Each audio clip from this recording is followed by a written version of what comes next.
Chapter 254, Fighting Over the Cauldron. Have either of you thought about how we should split everything?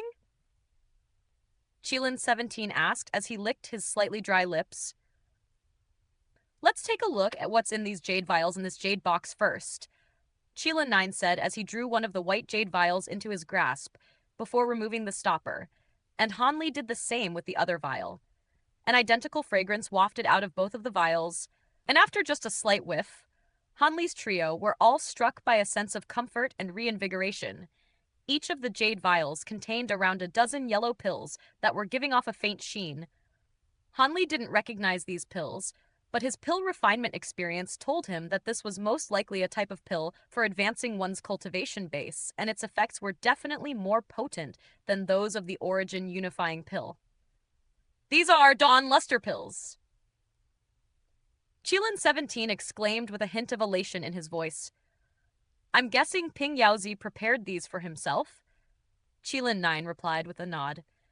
He set down the white jade vial in his hand as he spoke, then picked up the purple jade box, and after taking a close look at the silver talisman adhered to its surface, he released several incantation seals in succession, only for them to be repelled by a layer of silver light that suddenly appeared over the surface of the box. Qilin 9's brows furrowed slightly upon seeing this, and after a brief moment of contemplation, he laid a hand down onto the jade box, then began to chant an incantation, following which golden light began to radiate from the palm of his hand. Hanli and Qilin 17 exchanged a glance, and each of them could see their own curiosity mirrored in one another's eyes. Generally speaking, the more tightly secured a container was, the more important its contents were. Qilin 9 was clearly thinking the same thing, and it appears that he was planning to adopt some slightly more aggressive methods to try and break open the restriction on the jade box. He began to chant an incantation, and a layer of dazzling silver light appeared over the jade box, keeping all of the golden light that was radiating from Qilin 9's hand at bay. Qilin 9's brows became even more tightly furrowed upon seeing this, and the golden light radiating from his hand brightened even further, while golden runes also appeared within it. In response, the silver light radiating from the jade box also brightened, and it was able to hold its own against the golden light. Qilin 9's expression darkened slightly upon seeing this, and sweat was already beginning to roll down his cheeks from his forehead, but his hand remained firmly pressed against the jade box, while the golden light radiating from it became brighter and brighter. However, the silver light glowing from the box was able to keep up, thwarting Qilin 9's efforts to bypass it. A hint of surprise flashed through Han Li's eyes upon seeing this. It seemed that the restrictions placed on the jade box were so profound that even a late true immortal cultivator like Qilin 9 was powerless to break through them. A short while later, the golden light radiating from Qilin 9's hand had already brightened to the point that it was almost too radiant to look at. And the silver seemed to have finally reached its limits, beginning to succumb to the golden light. A hint of elation appeared on Qilin 9's face upon seeing this, but his expression then suddenly changed as he hurriedly pulled his hand away. The silver light on the jade box flashed a few times before returning to normal. Why did you stop, fellow Taoist Qilin 9? Qilin 17 asked. It had appeared to him like Qilin 9 had stopped right as the silverlight restriction was about to be overwhelmed. Whoever set up this restriction concealed a self-destruction restriction in its deepest part. If I hadn't stopped in time, this jade box and its contents would have all been destroyed, Qilin 9 explained, much to Qilin 17's dismay. Ping Yaozi was already dead. So where were they supposed to find the method to open the box? Hanli's brows also furrowed slightly upon seeing this. Judging from my past experience, it's not impossible to unravel this restriction, but I'll need ample time to study it and make preparations. At the moment, I'm powerless to do anything, but the two of you are free to give it a try. Qilin 9 said as he set the jade box back down. A hint of intrigue appeared in Qilin 17's eyes as he picked up the box, and yellow light emerged from his hand to envelop the entire box. A layer of silver light instantly appeared on the jade box to oppose the yellow light, and a solemn look appeared in Qilin 17's eyes as he cast a series of incantation seals toward the box.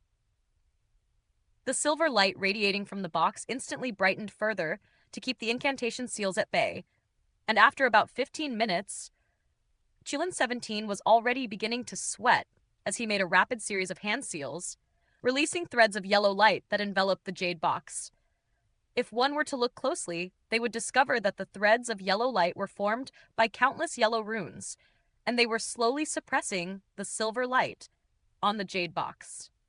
Qilin 9's eyes lit up upon seeing this, and Han Li also took an involuntary step forward. Right at this moment, the silver runes on the jade box flashed, and they abruptly released a burst of light that snapped all of the threads of yellow light. What a ridiculous restriction! Qilin 17 harumphed coldly as he withdrew his hand, making no further attempts to undo the restriction on the jade box. Qilin 9 heaved a faint sigh of disappointment upon seeing this, then turned to Han Li as he suggested, "Why don't you give it a try as well, fellow Taoist Worm 15? Perhaps you'll have better luck than the two of us. Do be careful, fellow Taoist. If you break what's inside, that'll count against your allocation of the spoils." Qilin 17 chuckled as he handed the jade box to Han Li. "I'll give it a try, but seeing as neither of you were successful, I most likely won't be able to do anything either," Han Li said as he accepted the jade box, then released a burst of azure light to envelop it. He then made a string of hand seals, conjuring up threads of azure light that enveloped the jade box, only to be opposed by that same layer of silver light.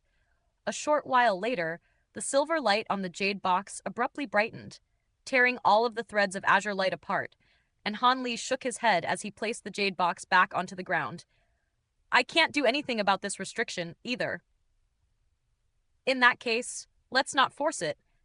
We don't have much time, so let's discuss how we're going to split the rest of the treasures among ourselves," Qilin 9 said. "You're the leader in this mission, fellow Taoist Qilin 9. Do you have any suggestions on how we can split everything?" Han Li asked, and Qilin 17 also turned to Qilin 9. "There are quite a few spirit plants, materials, pills, and immortal origin stones, so we'll be able to split those evenly. What's difficult to allocate are this cauldron, these treasures, and that jade box," Qilin 9 said. "That's a simple matter. There are 3 of us, so I suggest one of us gets the cauldron, another one gets the treasures, and the final one gets the jade box. What do you think?" Qilin 17 proposed. "That's not a bad idea, but who's going to get what?"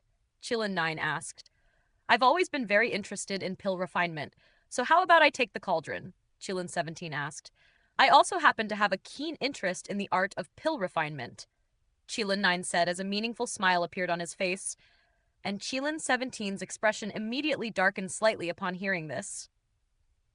Meanwhile, Han Li was standing off to the side in silence, contemplating how best to proceed. There really wasn't a comparison to be made here. The golden cauldron was the most precious of all of the items here, being an immortal treasure, so of course everyone wanted it, regardless of whether they actually had any interest in pill refinement.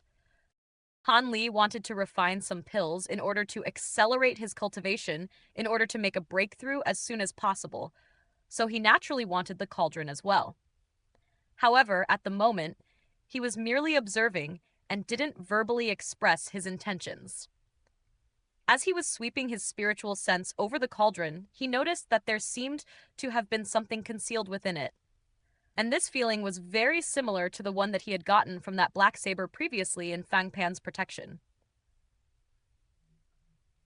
Given that Gujie had bestowed that avatar talisman upon Ping Yaozi, it was very likely that the cauldron had been tampered with. If coming into possession of this treasure would increase his chances of being tracked down by Gujie, then he definitely wouldn't take the risk, so he was very wary of trying to claim the cauldron for himself. Having said that, perhaps Qilin 17 wouldn't have noticed anything with his mid-true immortal stage cultivation base and spiritual sense, but as a late true immortal cultivator, was it really possible that Qilin 9 had also failed to notice that something was amiss? Qilin 17 forced a smile onto his own face as he turned to Han Li and said, "I've been stuck, at the mid-true immortal stage for many years, and desperately need this cauldron for pill refinement purposes. If you two are willing to give me the cauldron, I can give up a third of my allocation of the rest of the treasures. In that case, Hanli was just about to say something when Qilin 9 interjected. Truth be told, I've already been searching for a suitable pill cauldron for the past several centuries. If you two can give me the cauldron, I'm willing to give up on 2/3 of my allocation of everything else. Hanli's eyes lit up slightly upon hearing this, seemingly tempted by this proposition. Qilin 17 took a glance at the cauldron, then gritted his teeth as he decided, all right, in that case, all I want is this cauldron, and I'm willing to give up on everything else. Is that enough? Qilin 9 considered this proposition for a moment, then smiled as he said, if you're this insistent on claiming the cauldron, then it would be unbecoming of me to pursue it any further. What say you, fellow Taoist Worm 15? I can see that fellow Taoist Qilin 17 is very earnest in his proposal, so I'm also willing to hand over the cauldron to him. If the cauldron had been unearthed while you were unconscious, perhaps you would have been able to wake up a bit earlier, Hanli said with a faint smile. Thank you, fellow Taoists. Qilin 17 could hear the mockery in Hanli's words and was just about to flare up with rage, but decided against it after recalling the power that Hanli had displayed during the recently concluded battle. Thus, he immediately swept a sleeve through the air, releasing a burst of yellow light to stow the cauldron away. He then winced slightly at the sight of all of the precious materials and ingredients on the ground, before looking away with a pained expression. Which one would you like out of these treasures and this jade box, fellow Taoist Worm 15? Qilin asked.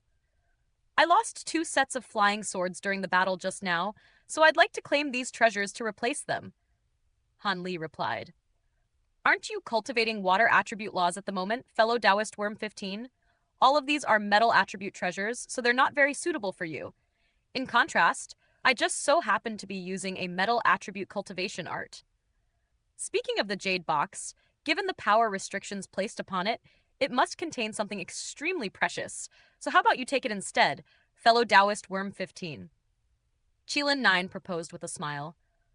Perhaps so, but the restrictions on the box are extremely troublesome to deal with, and if I'm not careful, the contents of the box could be easily destroyed.